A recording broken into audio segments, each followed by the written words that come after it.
Hello, everyone. Welcome to the Region Podcast. I'm your host, Hermine Virabyan. And in today's episode, we're going to discuss the influence of other countries, especially big actors in the peace process in our region, South Caucasus. We will try to understand what countries benefit from the never-ending conflict in our region and how the picture especially changed throughout those last few years. What are the dynamics in the current political situation that we have globally and also in our region? And for that, we invited our speakers, Mikayel Zoltan from Armenia, a political analyst and historian who is specialized in national identity, ethnic conflicts, and nationalism. And we have Shujaat Ahmadzada from Azerbaijan, a researcher specialized in foreign and security policies in South Caucasus and also Russia and Turkey. Shujaat is also specialized in conflict transformation and also peace building. Am I right? I would love to ask you to also give some details more, and if you want to elaborate and tell some other things about yourself, will be nice. Then should I start or Please go okay. ahead. Yeah. Yeah, thanks for invitation, Hermine and other team members of your region podcast. It's my pleasure to be in a podcast in a webinar with also Mikayel. In terms of the introduction, so I do a couple of things. One is research, which I do more of like on an independent basis. I do research on the foreign policy and security policy of the South Caucasus countries, to be more specifically, Armenia, Azerbaijan context. This is the one role. The other role, which I do, is more of like project slash conflict transformation activity type of stuff, which I do locally in Azerbaijan, also to a certain extent across the divide. In the past, I have done a couple of things in the youth sector, in a project management as well, but not necessarily related to conflict transformation. More more broadly speaking, to the youth engagement, this sort of stuff. So this is kind of portfolios that I have. Mikhail?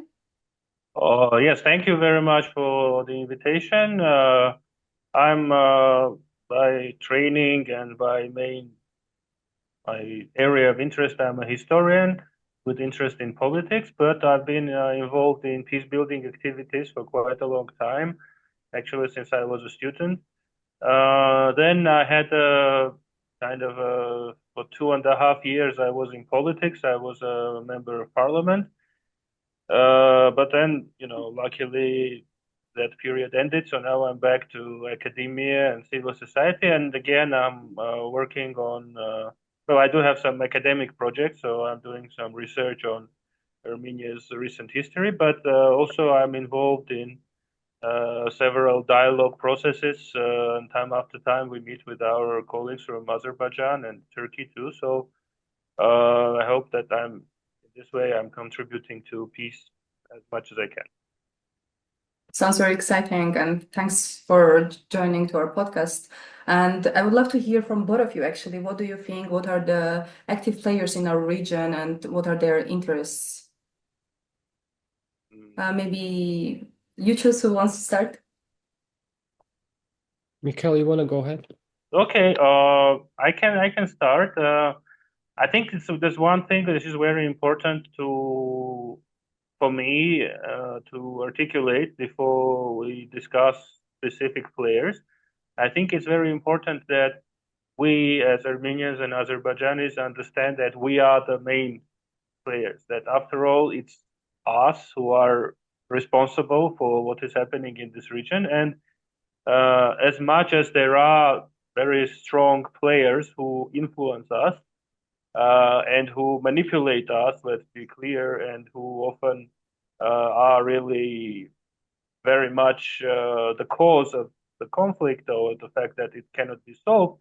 But these manipulations would not be possible if we Armenians and Azerbaijanis did not allow them. So every time there's an external power that is manipulating Armenians and Azerbaijanis, it's our responsibility to stop this manipulation and to take our fate into our own hands, which would be, in my view, which would mean to have a peace and to have a dialogue.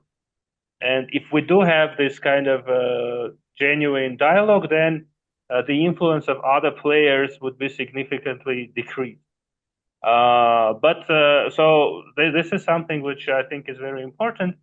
But unfortunately, throughout the decades of the conflict, both Armenians and Azerbaijanis have allowed themselves to become instruments of foreign powers and have allowed these foreign powers to use this conflict for their own interest.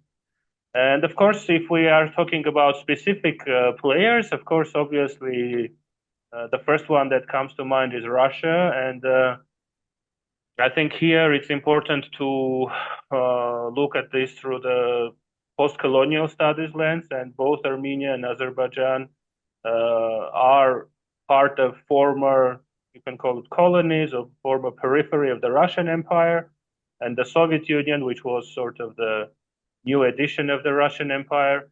And of course, Russia has a lot of interest in our region. Russia has a lot of leverages in our region. I don't think that for Russia it is, it's a number one goal to prevent the conflict from being resolved. I think that Russia would be happy if the conflict had been resolved on its own terms. But if the whole region became a part of the Russian sphere of influence, the sort of Soviet Union 2.0, then Russia wouldn't mind the conflict being resolved. But as long as it's not possible, as long as Armenia and Azerbaijan are not completely under the Russian influence, then for Russia it is better to have the conflict as an ongoing process so they can meddle. Then, of course, there's Turkey, which very different, the role of Turkey from Armenian perspective and Azerbaijani perspective. Obviously, for Azerbaijan, it's an ally and a very reliable ally. And from Armenian point of view, it's, I would say, another side of the conflict. Then there is Iran, and in case of Iran, the picture is probably, it's a bit of a mirror image of Turkey and Armenia, because for Azerbaijan, Iran is often perceived as a threat, though, of course, the Iran-Azerbaijan relations are much more constructive than Armenia-Turkey relations. And of course, Iran's involvement in the conflict is much less than Turkey's involvement. So Iran cares about specific issues, like the so-called corridor, etc. But in general, of course, Iran is not as involved as Turkey. And then, of course, we have the West, but the West is, I think maybe when we talk about the recent election results in US, we can talk more about the Western involvement. I have the feeling that the Western involvement is kind of indecisive, and the Western involvement, it's not enough to produce significant results. It is more benign, in my view, than the involvement of other players. But unfortunately, the West is not decisive enough. Our region is not a priority for the West. So the West does contribute a little bit to the resolution of the conflict, but not enough. And then, of course, we have the tons of other players, which are maybe not very obvious, but they still have their interests. Some of them are relatively new, like India became a player recently. Some of them have been players since quite a long time ago, but not very obvious, like Israel, for example. Then, of course, you have China, which has been quite quiet, but it still has its interest in this region. So I think these are the main. Pakistan, in case of Azerbaijan, has been somewhat active, especially in 2020. So unfortunately, we have a conflict in which there are too many global and regional powers involved. And this is one of the reasons why it's so difficult to resolve this conflict. But again, I think it's ultimately it's our own fault that we have allowed all these external powers to meddle and manipulate. What do you think, Shujaat?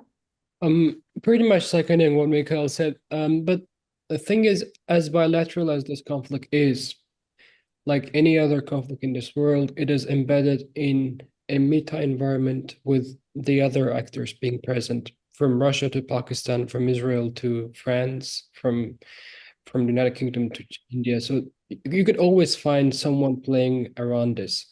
But I think, and also on the other hand, I think in both Armenia and Azerbaijan, there is a kind of societally shared consensus that this conflict continues to be a conflict because of the involvement of the external actors, which does have certain truth in it, though I think often we see this argument getting exacerbated and exaggerated to a degree that, as in, Armenia and Azerbaijan do not have their agencies.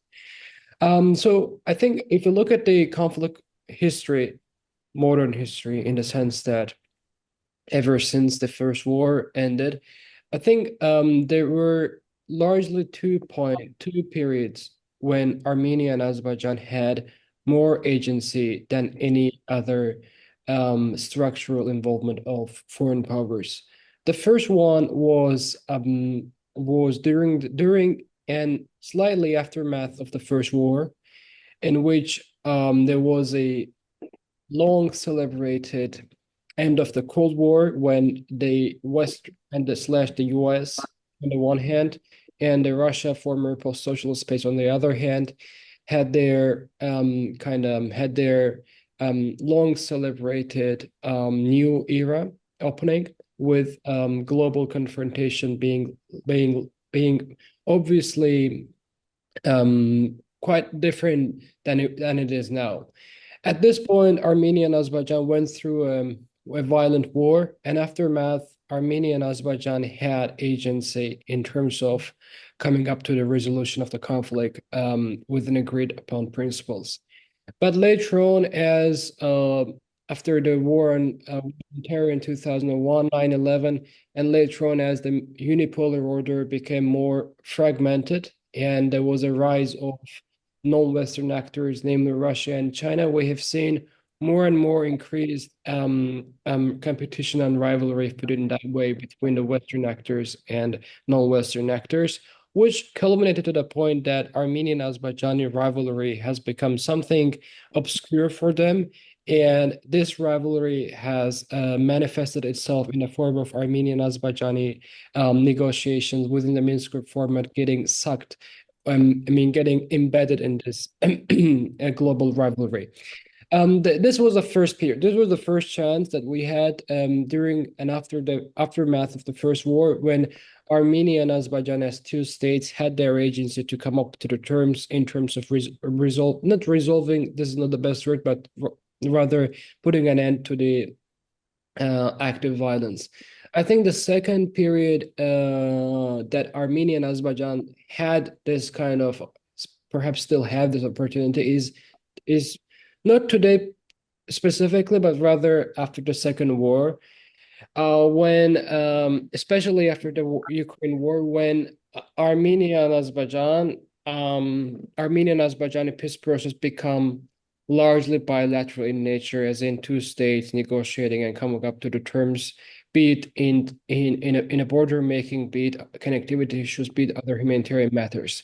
So this is quite a weird momentum here, in which you have Armenia, Azerbaijan, first time in their history, negotiating bilaterally, trying to come up with arrangements that would be beneficial to both of them. The one hand, in which their agency got increased comparatively to, let's say, 2018, 2019, or 2017. On the other hand, there is an increased risk of this non-resolution pushing them into the proxies of the other conflicts that is happening around us, be it Russian-Ukrainian conflict, war, be it the US-Chinese rivalry, or be it spillover of Middle Eastern conflict. So this is the weird momentum in which you have Armenia and Azerbaijan having their agency elevated more than any other period in the history of this conflict, perhaps exception being slight aftermath of the first war. On the other hand, this elevation is becoming less and less every single day, because there exists a risk of these two countries getting kind of engulfed into the meta rivalries happening around us, in case of no resolution or no agreement is found between these two countries. Yeah, thanks a lot for your answers. I'm also curious to understand how all this, Mikayel also mentioned the West support and especially the American elections. I want to understand what is the situation now, and We see that the rise of authoritarianism in our region and also all the other wars that are happening and being connected to the region, how they're affecting on the current situation that we have now. Yeah, I think especially the Georgia question, it affects Armenia more. So, well, obviously these are very different, elections in US and elections in Georgia.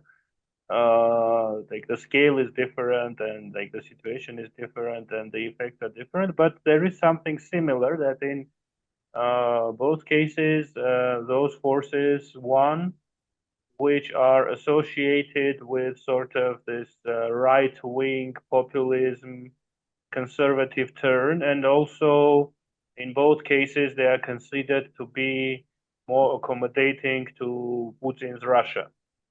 Of course, in the case of Georgia, it's probably more of a kind of a realpolitik choice. I think in case of Georgia, it's not so much that the Georgian dream is really that shares the ideas of Putin so much, but it's more of a kind of cynical, or you could call it pragmatic calculation that Russia is here, Russia is dangerous, and also trade with Russia can be very lucrative. So while the West in the recent years has shown that it's indecisive. It's not very clear what is the strategy of the West. It's not very clear to what extent the West is ready to take decisive steps. And I think this is probably the reason why also in America the current government lost, because the Biden administration has not been able to show its decisiveness in many issues, and it wasn't very clear what it stands for. It wasn't very clear what Kamala Harris stands for. Like it was quite clear what Trump stands for, but it wasn't very clear what the Democrats are suggesting. What is their solution to the war in Ukraine? Of course, Trump was saying that he will end it in 24 hours, which everybody understands is not true. But also, there was no, one would expect that the Democrats would counter that with a sort of a coherent strategy, but it was not there. And I think this kind of indecisiveness and this kind of, I would say, in the contradictions, they were obvious in other regions as well. And probably the Georgian voters also felt that, and they understood that, on one hand, you have Russia, which can be quite dangerous. On the other hand, you have the Europeans who say one thing, then you have the Americans who say another thing, and it's not very clear what they're going to do. So in this sense, I think the election results, they are quite logical, and as much as I may not like them, I understand that probably there's a reason why people voted this way. Of course, in case of Georgia, there might be also some degree of falsifications and irregularities, but still, we understand that Georgian Dream received quite a lot of votes. Maybe not as much votes as they were declared, and maybe not more than 50% as they claim, but still, probably 40% of votes Georgian Dream did receive without any fraud. So it means that a large part of the society supports them, and it's a genuine support. And I think for Armenia, this means that we have to be more pragmatic, again, more realistic. We should not try to replace one savior with another one, because for decades in Armenia we had this mythology about Russia for centuries, I would say. We had this mythology of Russia as our big brother, the savior, our friend who will save us when the times are really hard and so on, which was contrary to historical experience. Yes, there were situations in which being included into the Russian Empire actually was beneficial for Armenians, but there were also situations in which Russia promised help and this help never came, and Armenians suffered tremendously because of that. So this mythology is based on some kind of psychological needs and political manipulations. And now I feel like some people in Armenia, they wanted to replace this mythology but just instead of Russia to have the West. Whether it's France, whether it's US, whether it's the European Union. And I still think that Armenia should pursue the European path. I still think that cooperation with France and with other Western countries is very important, and with US is very important. And it has really allowed us to diversify our foreign policy. It has allowed us to really restore some balance in the region, and it's very important. But we should understand that the solution to our problems lies in our region, in our direct contact with our neighbors. We have to, be part of this region, and we have to talk to our neighbors and to sort out our issues with them. And whether it's France or US or EU, they can help us, but they will not solve our issues instead of us. So I think this is the lesson that Armenians should draw from the elections both in US and in Georgia. Of course, especially the US election has created a global unpredictability and also regional unpredictability, and we don't know what will happen. There are some things that we know, which is Donald Trump has a very negative attitude to Iran. So this might lead to a spillover of the Middle East conflict to our region, which I think is neither of interest of Armenia nor of Azerbaijan. So this is definitely one of the things that we have to be aware of. Another thing is that Donald Trump may be inclined to sort of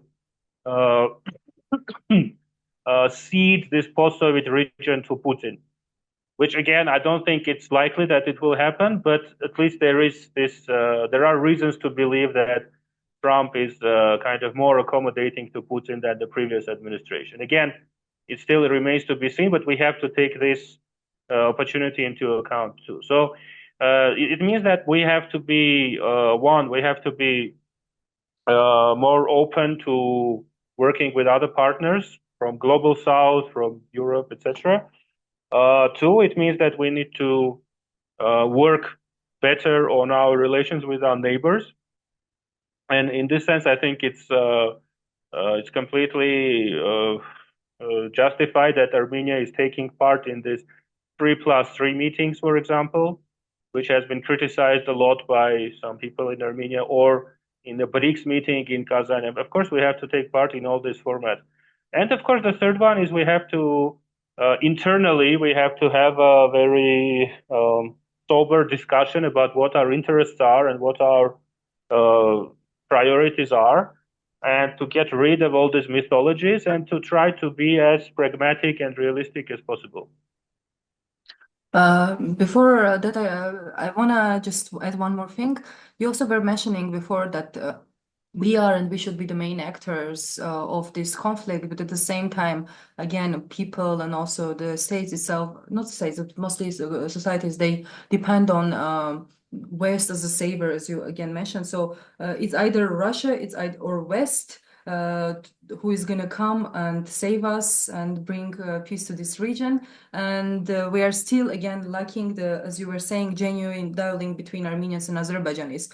And till now, we see that all the processes connected to resolution of the conflict are just being corrupt by the states and the governments, and it doesn't take us to anywhere. There were those high expectations that the peace agreement will be signed by today, by the beginning of COP29, but it didn't happen. So it's also interesting how it's also going to change the dynamics and what will it bring after that.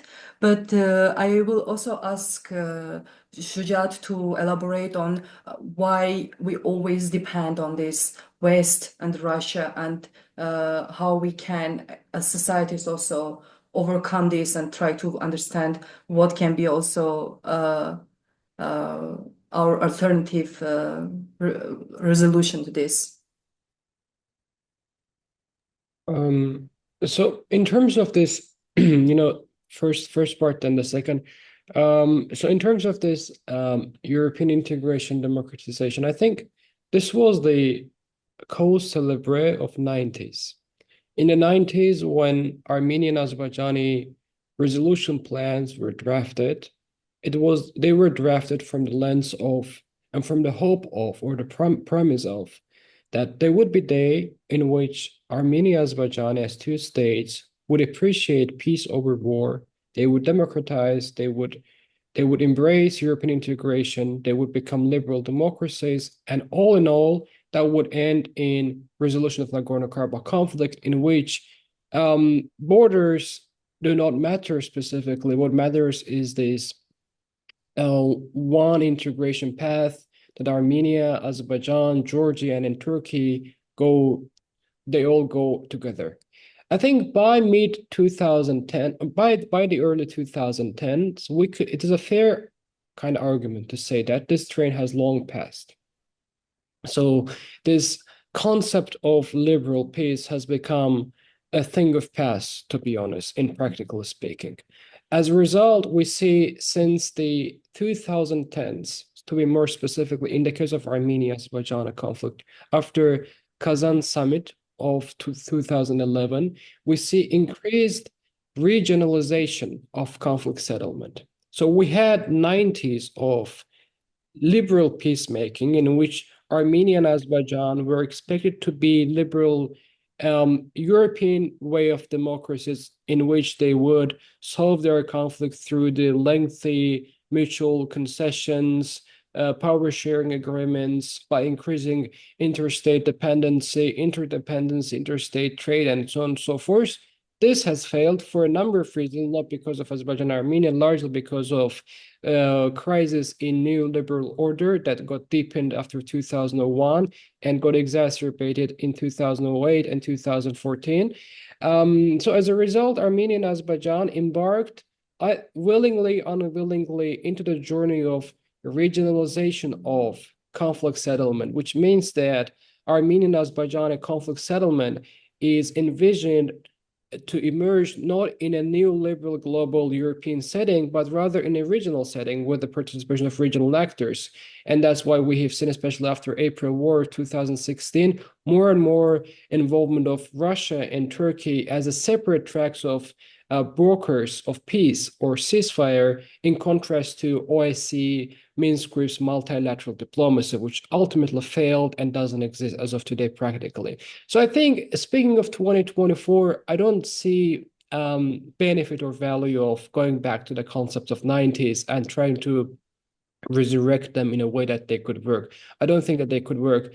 I think instead we have to understand what kind of global context happening and what is the nature of this global context, and within that context where we stand. And I think we stand in an environment where the world is becoming more multipolar, in an era of the increased cascade of the conflict across the globe, and also in the era of multiple regional alliances that is always shifting back and forth.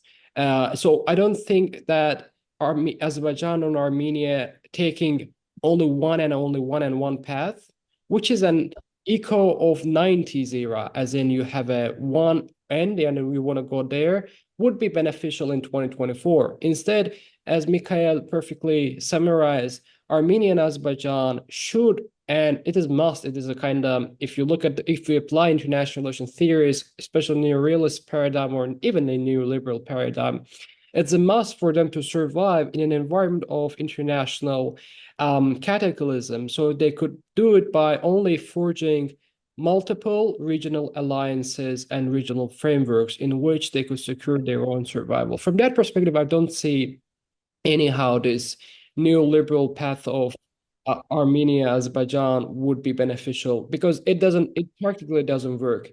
And a few words on European integration.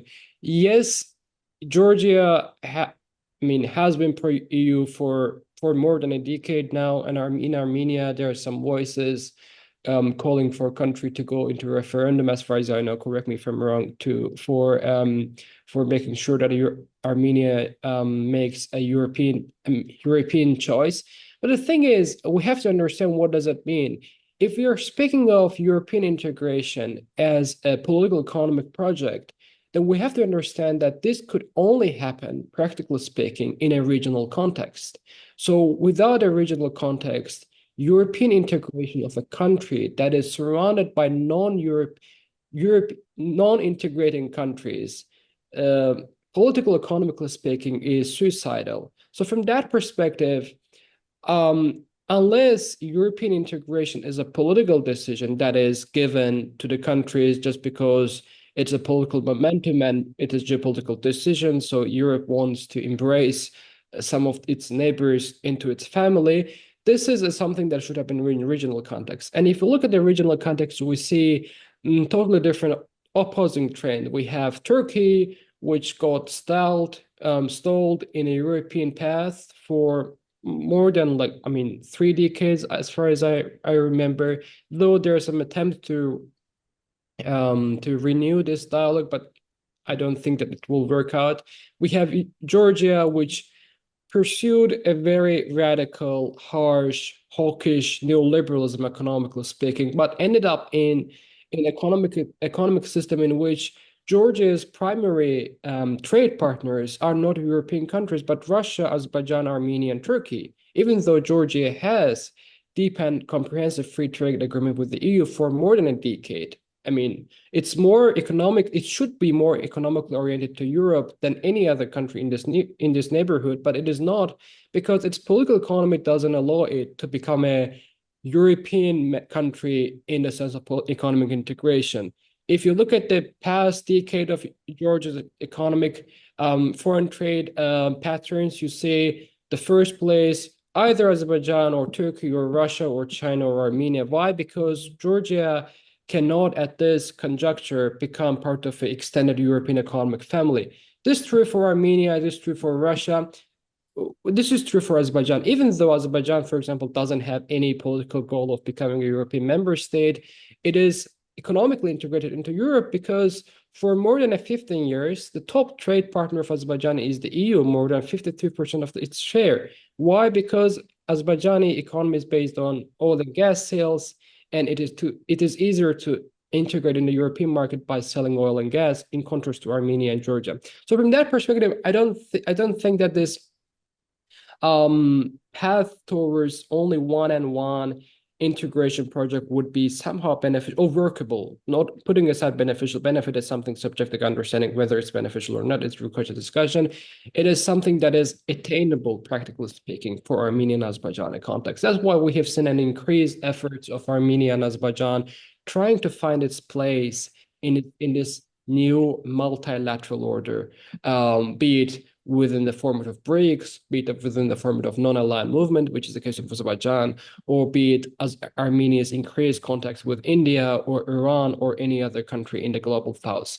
This is the one thing. With regard to the second, about the Trump elections, again, Trump election represents what? It represents isolationist turn in American foreign policy, meaning that United States would be less interested in intervening matters globally. Though this reading is quite binary and reductionist, US is still interested in intervention globally. But I think under Trump administration, one thing is clear is that Trump is trying to make a gamble that it wants to divert its over presence in Europe to make sure that it has enough resources for refocusing on China and Eastern Asia. That's why you see Trump's presidency is condemned in Europe, because European allies of the US believe that this would be detrimental in European security architecture, as in less American support means Europe becoming more and more vulnerable in terms of war in Ukraine and possible threats from Russia. On the other hand, Trump's presidency, is celebrated in the Far East, in Japan and in Korea and in the Philippines, because they see Trump presidency coming, sort of bringing a new era in which US would divert its resources more to contain, as they call it, Trump administration called China. So from that perspective, I'm not sure where Armenia and Azerbaijan are placed, to be honest. What we know so far is that Azerbaijan and Armenia have never ever been a top 10 priority of the US administration, be it Trump, be it Obama, be it Biden. Perhaps this is a good thing. But there exists a possibility of a symbolic possibility of Trump administration trying to embark on this conflict, Armenia-Azerbaijan peace process, if they want to make a secure sort of a symbolic deal for global PR making, pretty much like what they did with Trump's advisor Kushner went to Middle East and struck Abraham Accords between Israel and some Arab states, and also Trump's rapprochement, symbolic rapprochement with the DPRK, with North Korea. If they want to have something like this, Armenian-Azerbaijani peace process is relatively easier than the Ukrainian one, than Israeli one, so they could embark on here. And it very much depends on what will be their approach. Understand Armenia and Azerbaijan as operating in vacuum, as in they don't cooperate with anyone, just focusing on their own matters. For sure, they need to be embedded in sort of an international environment. But I think largely Armenia and Azerbaijan, in Armenia and Azerbaijan, this kind of need for external guarantor comes from colonial past of the country, in which both Armenia and Azerbaijan were peripheries of one's empire, be it Russia or in any other case. So we were the peripheries of empires, and since we were the peripheries of empires, we believe that it would be better if we go and seek the support of the others in dealing with our own internal matters, so they could be somehow providing external umbrella for us. Yeah, we're always looking for some external umbrella to unite, to come together, to know each other, and also to solve our problems. But at the same time, we just see that how all the international actors are using our region for their own benefits, especially in the form of militarization coming for many years from Russia. We at the same time we see how many Western European, especially European peace building organizations were trying to do some peace building activities in the region by forcing very Western, very white standards to it without paying attention to the local context. You were also speaking about that we need this regional alliance and the understanding of the regional context. I want to understand what should be the steps that we also managed to come to that. And yeah, another question was about Russia. Russia, how throughout those 30 years, how the role of Russia changed in the country, in the context of the conflict, and especially after 2020, when they were trying to strengthen their role by bringing so-called Russian peacekeepers. And look, after the Ukraine war, I think it has become clear that Russia is not capable of, not only in terms of its capacity, but also in terms of the fact that Ukraine war sucked its own resources, most of resources, so it is diverted its opinion to the Ukraine. From that perspective, it created a vacuum in which Armenian-Azerbaijani conflict went through a lot of things. The culmination being 2023 September, let's say, quote unquote, third Karabakh war, in which lasted only a day. So I think before 2022, the war in Ukraine began, Azerbaijani understanding was that Russia will remain in this region for many years, and any settlement needs to be understood and agreed with Russia, so there could be some sort of a solution to this conflict. After 2022, I think the calculation changed, and it became clear that things could be accelerated, and it happened, resulting in 2023. Now, Russia still, I think, believes and wants to be active in part of a process, but in my understanding, it basically got sidelined in every single aspect of the negotiations. Negotiations are bilateral, border making is bilateral, connectivity is not that discussed as it was in the past. This Russian way of of formulating connectivity projects such as across the southernmost part of Armenia, across the Meghrib and Aras River, has somehow become redundant, though there are occasional references to it. So parties agreed to put it aside and focus on other things, more ambivalent things, though at some point it will be there, I guess. So what Russia wants is the one thing, what Russia can is the other. I think at this point, Russia can't do much because it's largely focused on the Ukrainian front. In terms of what we can do, I think what we can do is to think of how to do a few things. The first is how to make sure that we are affected little with this increased global confrontation, and what are the possible regional contexts in which this little affection could happen. In my understanding, if international system is becoming more of either with us or against us, for small countries like Armenia and Azerbaijan, a wiser choice would be sticking up together. But a critical response to this would be, I mean, what could you do, just two of you, in an international setting when there are bigger powers confronting between themselves and trying to find small state supports? I think from that perspective, it would be wiser for Armenia, Azerbaijan, Georgia, as well as Central Asian countries to understand this trans-Caspian region on both sides of the Caspian Sea, meaning the South Caucasus and Central Asia, in a way, a single geobody of international system in which usually how we perceive this region, Caucasus and the Central Asia, as somehow two separate tracks, one on their own, us on their own.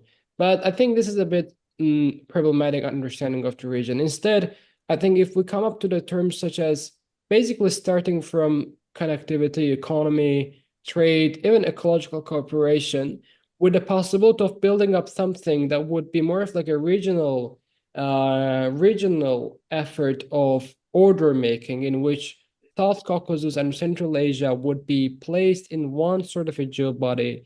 I think it could allow small countries like us, Armenia, Azerbaijan, Uzbekistan, Kyrgyzstan, to stand unified to a certain degree, as unified as we could be, against hybrid or whatever threats or implications of confrontations coming not only from Russia, Iran, but also from China, from the West, and from anywhere else.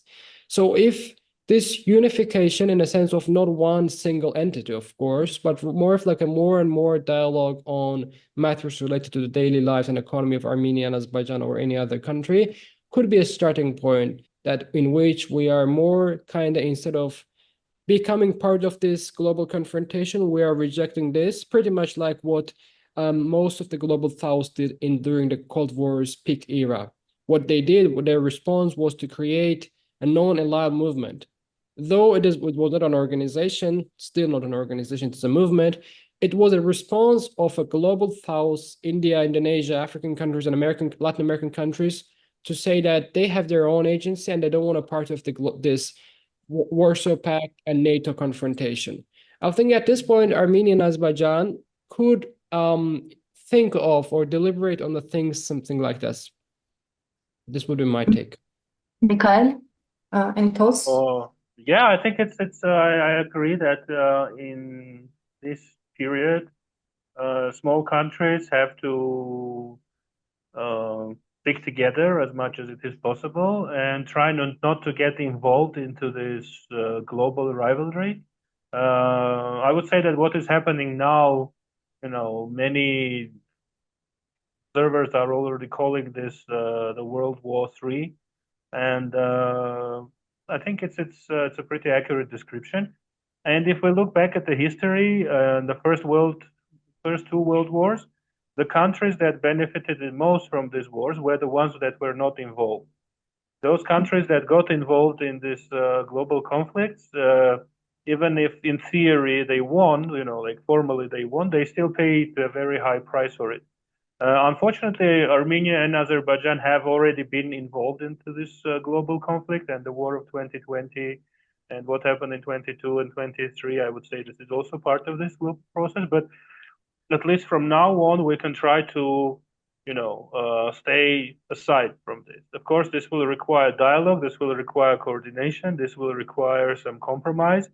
But I think it's important that we see it as a common goal, that whatever our problems are, we have a common goal to stay aside from this global conflict. Because if in this global conflict we can be obliterated, and it wouldn't matter what happened in 23 and 2023, if for example, there's a big conflict in the Middle East and Iran is involved and Israel is involved and so on and so forth, the outcome for our region can be very devastating. So I think it's important that we have this.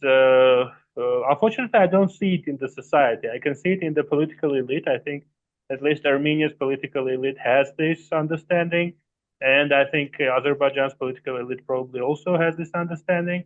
I don't see it so much in the in the media, in the social networks. People are still often they have a very kind of isolated view of these things. Sometimes you listen to some people and it seems like Armenia and Azerbaijan exist outside of the planet. It's like just only our problems, and then all these global processes, they just don't exist. But I do hope that in the end we will be aware of what is going on globally, and we will do our best not to become victims of these processes. And of course, also I think there's no contradiction necessarily between regionalism and European integration in case of Armenia, because we can continue our integration with European structures. Obviously, nobody expects Armenia to become EU member next year, or even in 5 years, or even in 10 years, probably. So it doesn't mean that we shouldn't be working with our neighbors or with Central Asia or with India and so on. On the contrary, I think we will be more interesting for Europe if we have working contacts with our immediate neighbors or with a region like Central Asia. And I think we shouldn't see these two lines of work as contradictory. I think it's important to continue our efforts in the European direction, but it's also important to continue our efforts to become part of the region where we are geographically situated. Unfortunately, for 30 years, there was high level of dehumanization of people from our region, actually, even in the countries between Armenia and Georgia, for example. Yeah, there is no ongoing war, but still people have a huge gap between each other. There is a competition and fight. And so people look at Europe as the only open window to get civilized or to find a solution to their issues. This is the reality that we have, but yeah, we also understand that it happened because of the long-lasting propaganda and also conflict that also created the picture of people and from other side. Thanks a lot for your answers, and I have only one question left, which is what will be the outcome of Zangezur Corridor and Crossroad of Peace in case of bringing one of them into life for both two states and also for the whole region? And whoever wants to answer. Well, I can start. I think, well, from Armenian point of view, this corridor logic is unacceptable, especially if this so-called corridor is managed by a third party, which most probably will be Russia. So this is unacceptable for Armenia because I think there's no need to go very deep into that, because it basically means that Armenia can lose its control over the border with Iran, and it means that Armenia is not a sovereign state anymore. And I don't think that's necessarily very much in the interest of Azerbaijan either. I think what Azerbaijan needs is a link with Nakhichevan, and this link can be provided without this corridor logic and without a third party force controlling it. And I think there have been many options which were discussed during the negotiations process. And again, I think if that had been an issue simply between Armenia and Azerbaijan, we would have been able to arrive to a certain conclusion and to a compromise option. But of course, there's Russia, and to a certain extent, Russia is counterbalanced by Iran. Then there's Turkey, the West, and so on. And ultimately, of course, it becomes a part of this big conflict between the West and China because this road it's related to this middle road or the roads connecting China with Europe and so on. So I think again, this is one of those issues where the more international it becomes, the more complicated it is. Unlike that, I think what the Crossroads initiative suggests is just to open all the borders and to have a normal communication between all sides. Again, we can discuss that maybe, for example, the road from Nakhichevan to the rest of Azerbaijan should be opened earlier, for example, if certain conditions are met. But I think the strategic goal should be to open all the roads. This is where I think Armenia has a worry that if we open just one road in, let's say, the road connecting Nakhichevan to Azerbaijan, then Azerbaijan and Turkey will lose interest about opening all the other borders and all the other roads, and Armenia will be left in a blockade. So this is something that we want to, communicate to our partners, and this is an important point, which unfortunately is not always understood. So I think that's the strategic goal for Armenia. It's important to open all the roads, and I think in the end it serves the interest also of Azerbaijan and Turkey. But of course, at this point, this issue is complicated by again interference of other global powers and regional powers. So maybe at this point it is better to have just to have the situation as it is, to have at least what is called in some conflict transformation frameworks narrow peace, at least a situation where there is no war, there is no escalation, there is a clear border. Even if it's a closed border, it's still better than to have a situation when any day can start a new military escalation. So I think realistically at this point, our goal should be to have this narrow peace. And then once we have this narrow peace, this will lead to a situation in which there is more trust, there is more readiness to discuss things, there is more understanding of common interests, and also the roads and transportation and the connectivity issues will be solved once we have this narrow peace. Shujaat, what are your thoughts on this? Yeah, I totally agree. I don't have much to add, but so I see two things here. Like first, the Zangezur Corridor, as it is called, is a product of November 10th agreement, right? So there's something that is that born as a result of the Article 9 of the November 10th agreement. But the concept-wise and understanding, it has always been there, not as in the form of November 10th agreement modus operandi, but rather in the form of that when Armenia and Azerbaijan become peaceful neighbors, there's a need for making sure that Azerbaijani passengers feel safe enough to travel through Armenia to other parts of Azerbaijan. But that was anticipated and desired in a large environment in which all communications are open. So you cannot expect Armenia and Azerbaijan communicating with each other only one road. So this really practically doesn't make any sense. The second problem is that most of this connectivity concept projects, there are many proposals, right, for Zangezur Corridor or the road through the southernmost part of Armenia in terms of whether they should be Europeans, there should be private company, they should be Russians, or there should be no one else. I think most of these concepts are essentially securitized in a sense that they see connectivity as part of a security nexus, which is the elephant in the room, to be honest, which is the central problem. So these connectivity projects are meant to be for connecting peoples and the countries, but they are seen as either as possible leverage by third parties, in this case Russia, to make sure that they are present in this order making of two countries, or they are seen as possible pressure mechanisms to get the other goals in a negotiation. So this is the fundamental problem in reading all these, let's say, connectivity projects. Once they are securitized, it is hard to see them as a connectivity project per se, because connectivity projects meant to be connecting peoples. So from that perspective, I think Armenian Azerbaijani connectivity should happen in a way that it covers not only Armenia and Azerbaijan, but also Turkey to a certain degree. That is, Armenian, Azerbaijani, Turkish connectivity brings Armenians, Azerbaijanis, and Turks closer to each other.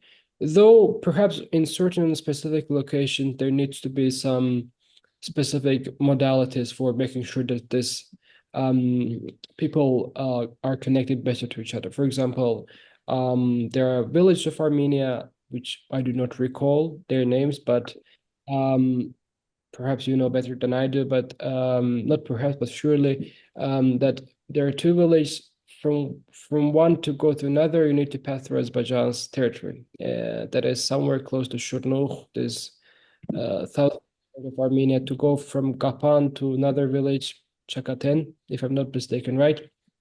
There are villages that are kind of isolated by the fact that these borders are drawn in this way, so they're basically left with in isolation.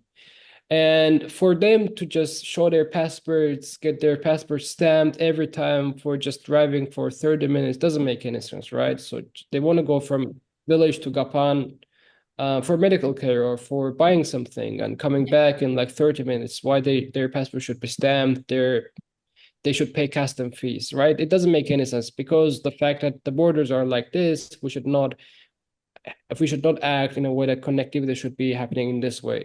So there should be certain modalities. I mean, in north of Armenia, in south of Armenia, for Armenians and Azerbaijanis, there is a need for making sure that some connectivity projects are tailored in a way that local needs are met. This would be my. Thanks a lot for the conversation, and I was very happy to have you here. And if you want to add anything else, please go ahead. Otherwise, we can finish our talk. No. Yeah, I'm good. Just thank you, everyone, and thank you, Shujaat. It's always a pleasure to be discussing this issue. Likewise, thank you, Mikayel, and thank you, Hermine, and others for inviting for this podcast, for this webinar. Thank you.